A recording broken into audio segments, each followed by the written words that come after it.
Baleshwar JJ tutorial पक्षर अनुष्ठित है 10व वार्षिकोत्सव और संवर्धना पर्व। छात्र छात्री सफलतार विभिन्न दिग उपर अतिथि आलोचना।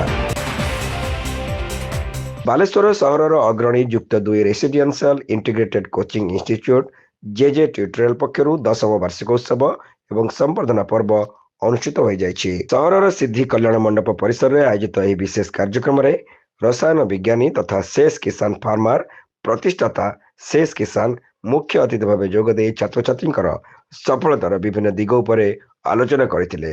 विशिष्ट भेषज विशेषज्ञ डाक्तर चौधरी सत्यव्रत नंद यह कार्यक्रम में मुख्य वक्ता भाव जोगदे शिक्षादान विभिन्न सोपान वार्षिक उत्सव और कृति प्रतिभा मान संवर्धना कर आवश्यकता संपर्क में आलोकपात करते।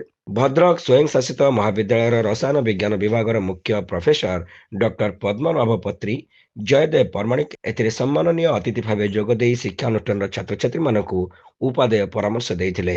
सहर हूँ विज्ञान नगरी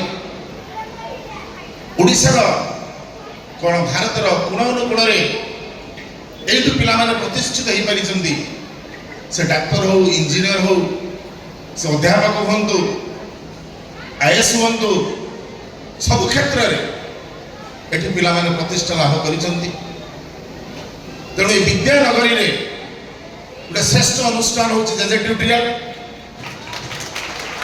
से खाली तुमको एजुकेशन देना ये जो कला संस्कृति परंपरा जोटा बालेश्वर ऐतिह्य ताको पिला अति सुंदर भाव मेंटेन कर विभिन्न क्षेत्र में से नाच हो गीत हो मन एक्शन हो सुंदर भाव तेणु ये कम दिन भितर पिला भल पढ़ती कम दिन भर भल शिक्षा पाई भल माने विभिन्न प्रकार सब माने माने शिक्षणीय कथा नाटक माध्यम सब वर्णना कर तेणु ये समस्त जेजे ट्यूटोरियल सब छात्र छात्री और स्पेशली डायरेक्टर को मोर आंतरिक धन्यवाद।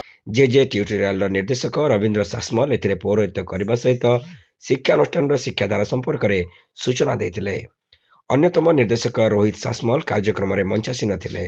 ट्यूटोरियल इंग्राजी विभाग अध्यापक ज्योतिर्जीवन उपाध्याय प्रारंभिक भाषण प्रदान करने सहित अतिथि मान परिचय प्रदान करते। संस्कृत विभाग अध्यापक गिरिजा शंकर पति कार्यक्रम परिचालना करते। यह अवसर में अतिथि माने पूर्व आयोजित होता कृति छात्र छात्री मानक संवर्धना एवं पुरस्कृत करते।